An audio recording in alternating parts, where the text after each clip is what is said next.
నిత్యము మననం చేసుకోవాల్సినటువంటి గొప్ప శ్లోకం ఒకటి ఉన్నది.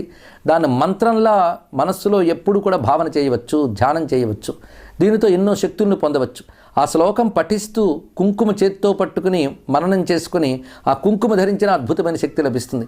ఆ శ్లోకం నిజానికి చాలామందికి పరిచయమే కానీ శక్తి పరిచయం కావాలి.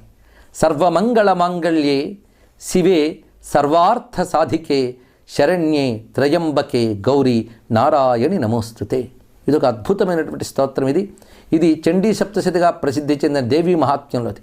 అందులో ప్రతి శ్లోకము అద్భుతమైన మంత్రరాశే, కానీ ఆ శ్లోకాలన్నింటిలోని ఒక మణిరత్నంలా ప్రకాశిస్తున్నటువంటిది ఈ దివ్యమైన శ్లోకం. దీనిలో భావం ఏంటంటే సర్వమంగళ మాంగళ్యే, మంగళము కలిగించే వాటిలో ఆ మంగళకర శక్తిగా నువ్వు ఉన్నావమ్మా అన్నారు. ఇక్కడ అంటే సృష్టిలో మనకు ఆనందం కలిగిస్తోంది, మంచి కలిగిస్తోందని వస్తువుని స్వీకరిస్తాం మనం.